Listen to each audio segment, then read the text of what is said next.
تلك آيات الكتاب المبين لعلك باخع نفسك ألا يكونوا مؤمنين إن نشأ ننزل عليهم من السماء آية فظلت أعناقهم لها خاضعين وما يأتيهم من ذكر من الرحمن محدث إلا كانوا عنه معرضين فقد كذبوا فسيأتيهم أنباء ما كانوا به يستهزئون أولم يروا إلى الأرض كم أنبتنا فيها من كل زوج كريم إن في ذلك لآية وما كان أكثرهم مؤمنين وإن ربك لهو العزيز الرحيم وإذ نادى ربك موسى أن ائت القوم الظالمين قوم فرعون ألا يتقون قال رب إني أخاف أن يكذبون ويضيق صدري ولا ينطلق لساني فأرسل إلى هارون ولهم علي ذنب فأخاف أن يقتلون قال كلا فاذهبا بآياتنا إنا معكم مستمعون فأتيا فرعون فقولا إنا رسول رب العالمين أن أرسل معنا بني إسرائيل قال ألم نربك فينا وليدا ولبثت فينا من عمرك سنين وفعلت فعلتك التي فعلت وأنت من الكافرين قال فعلتها إذا وأنا من الضالين ففررت منكم لما خفتكم فوهب لي ربي حكما وجعلني من المرسلين وتلك نعمة تمنها علي أن عبدت بني إسرائيل قال فرعون وما رب العالمين قال رب السماوات والأرض وما بينهما إن كنتم موقنين قال لمن حوله ألا تستمعون قال ربكم ورب آبائكم الأولين قال إن رسولكم الذي أرسل إليكم لمجنون قال رب المشرق والمغرب وما بينهما إن كنتم تعقلون قال لئن اتخذت إلها غيري لأجعلنك من المسجونين قال أولو جئتك بشيء مبين قال فأت به إن كنت من الصادقين فألقى عصاه فإذا هي ثعبان مبين ونزع يده فإذا هي بيضاء للناظرين قال للملأ حوله إن هذا لساحر عليم يريد أن يخرجكم من أرضكم بسحره فماذا تأمرون قالوا أرجه وأخاه وابعث في المدائن حاشرين يأتوك بكل سحار عليم فجمع السحرة لميقات يوم معلوم وقيل للناس هل أنتم مجتمعون لعلنا نتبع السحرة إن كانوا هم الغالبين فلما جاء السحرة قالوا لفرعون أئن لنا لأجرا إن كنا نحن الغالبين قال نعم وإنكم إذا لمن المقربين قال لهم موسى ألقوا ما أنتم ملقون فألقوا حبالهم وعصيهم وقالوا بعزة فرعون إنا لنحن الغالبون فألقى موسى عصاه فإذا هي تلقف ما يأفكون فألقي السحرة ساجدين قالوا آمنا برب العالمين رب موسى وهارون قال آمنتم له قبل أن آذن لكم إنه لكبيركم الذي علمكم السحر فلسوف تعلمون لأقطعن أيديكم وأرجلكم من خلاف ولأصلبنكم أجمعين قالوا لا ضير إنا إلى ربنا منقلبون إنا نطمع أن يغفر لنا ربنا خطايانا أن كنا أول المؤمنين وأوحينا إلى موسى أن أسر بعبادي إنكم متبعون فأرسل فرعون في المدائن حاشرين إن هؤلاء لشرذمة قليلون وإنهم لنا لغائظون وإنا لجميع حاذرون فأخرجناهم من جنات وعيون وكنوز ومقام كريم كذلك وأورثناها بني إسرائيل فأتبعوهم مشرقين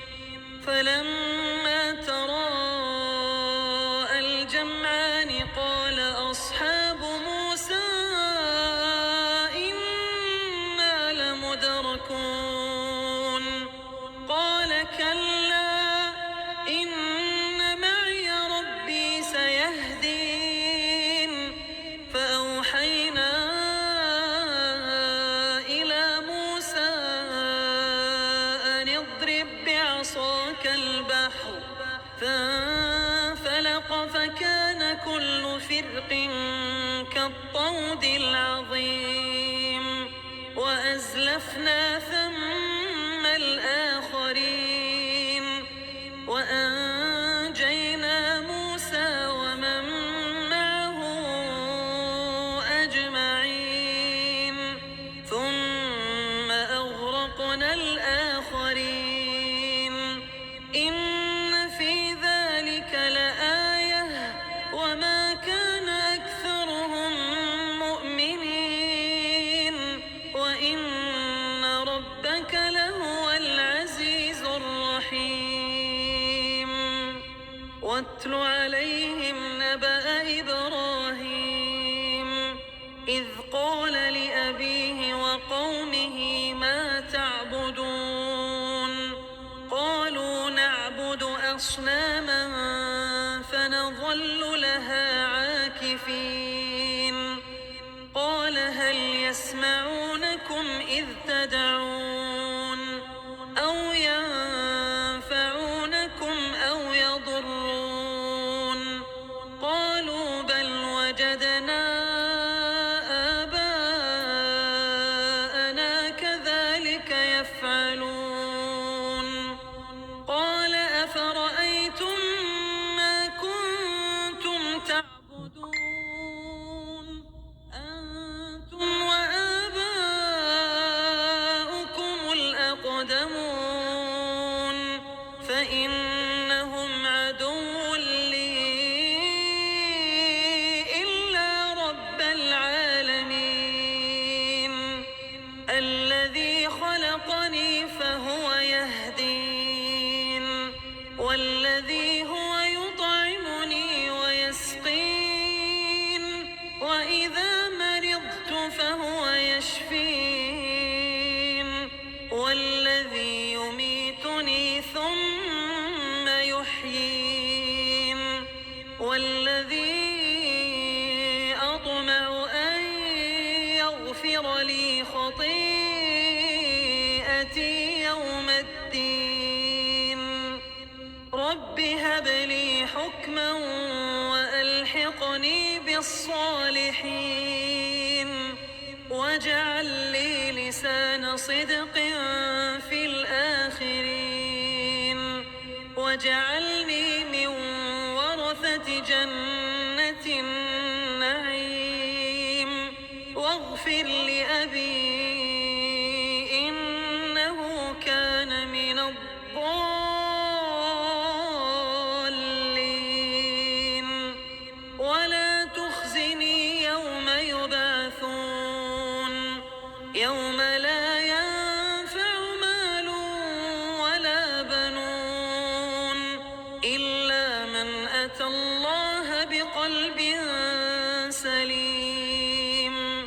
وأزلفت الجنة للمتقين وبرزت الجحيم للغاوين وقيل لهم أين ما كنتم تعبدون من دون الله هل ينصرونكم أو ينتصرون فكبكبوا فيها هم والغاوون وجنود إبليس أجمعون قالوا وهم فيها يختصمون تالله إن كنا لفي ضلال مبين إذ نسويكم برب العالمين وما أضلنا إلا المجرمون فما لنا من شافعين ولا صديق حميم فلو أن لنا كرة فنكون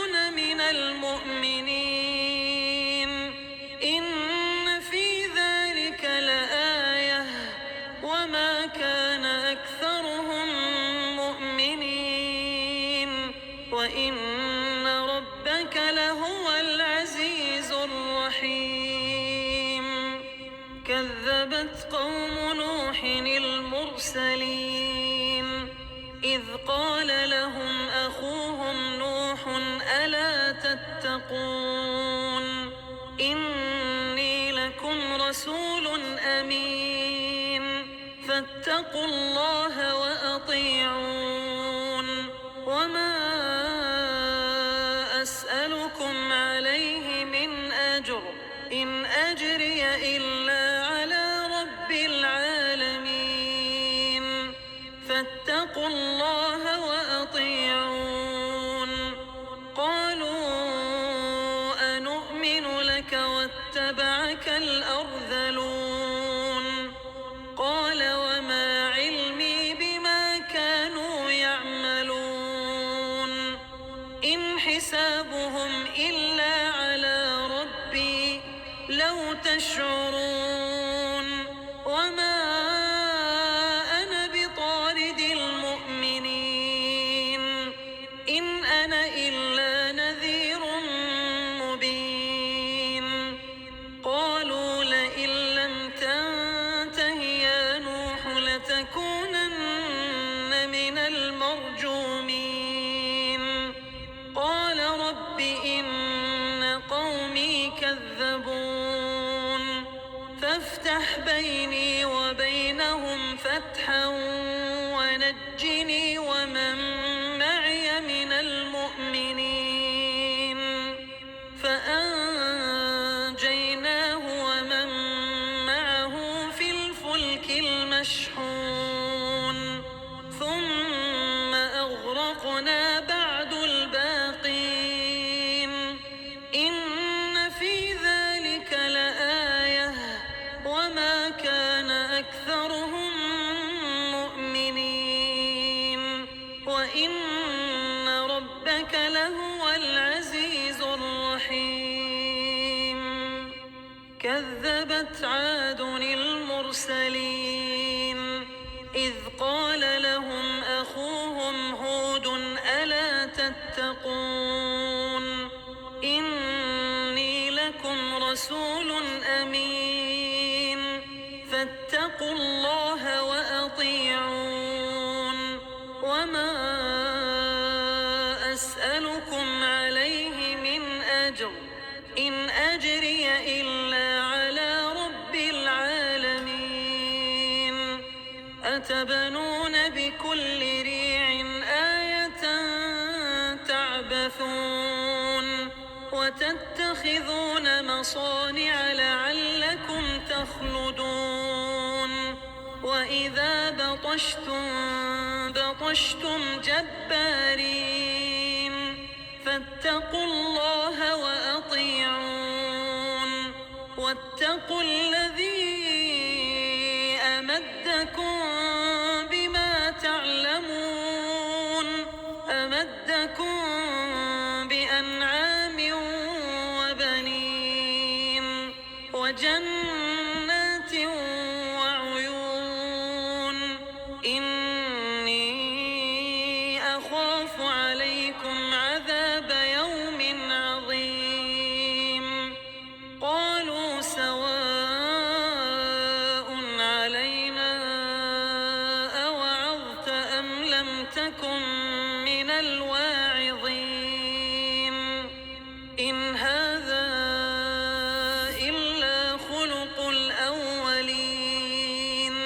وما نحن بمعذبين فكذبوه فأهلكناهم إن في ذلك لآية وما كان أكثرهم مؤمنين وإن ربك لهو العزيز الرحيم كذبت ثمود المرسلين إذ قال لهم أخوهم صالح ألا تتقون إني لكم رسول أمين فاتقوا الله وأطيعون وما أسألكم عليه من أجر إن أجري إلا على رب العالمين أتتركون فيما هاهنا آمنين في جنات وعيون وزروع ونخل طلعها هضيم وتنحتون من الجبال بيوتا فارهين فاتقوا الله وأطيعون ولا تطيعوا أمر المسرفين الذين يفسدون في الأرض ولا يصلحون قالوا إنما أنت من المسحرين ما أنت إلا بشر مثلنا فأت بآية إن كنت من الصادقين قال هذه ناقة لها شرب ولكم شرب يوم معلوم ولا تمسوها بسوء فيأخذكم عذاب يوم عظيم فعقروها فأصبحوا نادمين فأخذهم العذاب إن في ذلك لآية وما كان أكثرهم مؤمنين وإن ربك لهو العزيز الرحيم كذبت قوم لوط المرسلين إذ قال لهم أخوهم لوط ألا تتقون إني لكم رسول أمين فاتقوا الله وأطيعون وما أسألكم عليه من أجر إن أجري إلا على رب العالمين أتأتون الذكران من العالمين وتذرون ما خلق لكم ربكم من أزواجكم بل أنتم قوم عادون قالوا لئن لم تنته يا لوط لتكونن من المخرجين قال إني لعملكم من القالين رب نجني وأهلي مما يعملون فنجيناه وأهله أجمعين إلا عجوزا في الغابرين ثم دمرنا الآخرين وأمطرنا عليهم مطرا فساء مطر المنذرين إن في ذلك لآية وما كان أكثرهم مؤمنين وإن ربك لهو العزيز الرحيم كذب أصحاب الأيكة المرسلين إذ قال لهم شعيب ألا تتقون إني لكم رسول أمين فاتقوا الله وأطيعون وما أسألكم عليه من أجر إن أجري إلا على رب العالمين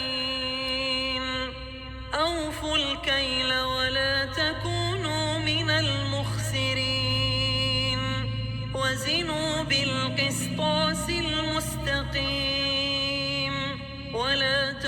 تبخسوا الناس أشياءهم ولا تعثوا في الأرض مفسدين واتقوا الذي خلقكم والجبلة الأولين قالوا إنما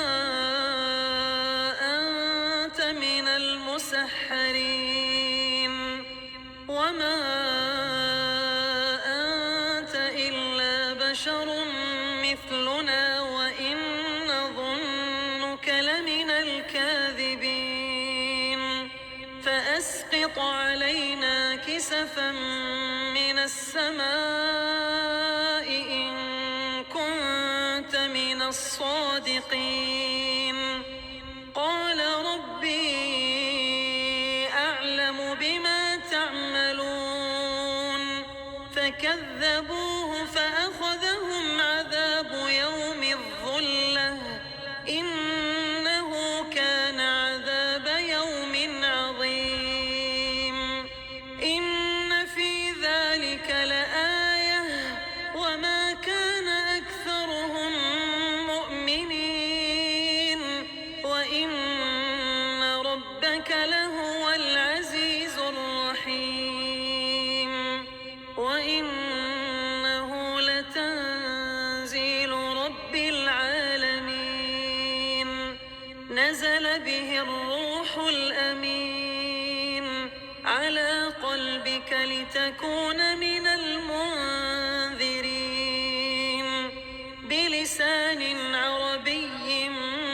مبين وإنه لفي زبر الأولين أولم يكن لهم آية أن يعلمه علماء بني إسرائيل ولو نزلناه على بعض الأعجمين فقرأه عليهم ما كانوا به مؤمنين كذلك سلكناه في قلوب المجرمين لا يؤمنون به حتى يروا العذاب الأليم فيأتيهم بغتة وهم لا يشعرون فيقولوا هل نحن منظرون أفبعذابنا يستعجلون أفرأيت إن متعناهم سنين ثم جاءهم ما كانوا يوعدون ما أغنى عنهم ما كانوا يمتعون وما أهلكنا من قرية إلا لها منذرون ذكرى وما كنا ظالمين وما تنزلت به الشياطين وما ينبغي لهم وما يستطيعون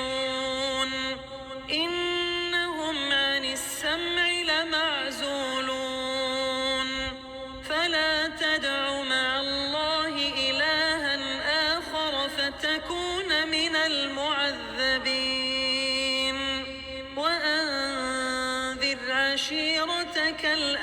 الأقربين واخفض جناحك لمن اتبعك من المؤمنين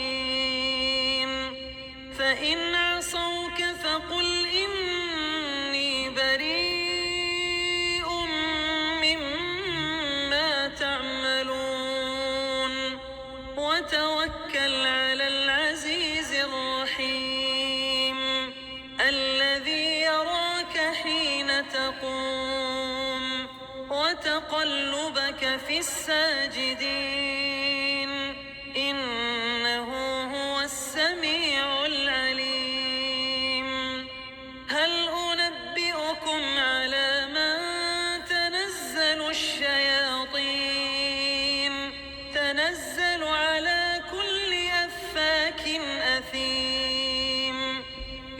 يلقون السمع وأكثرهم كاذبون والشعراء يتبعهم الغاوون ألم تر أنهم في كل واد يهيمون وأنهم يقولون ما لا يفعلون إلا الذين آمنوا وعملوا الصالحات وذكروا الله كثيرا وانتصروا من بعد ما ظلموا وسيعلم الذين ظلموا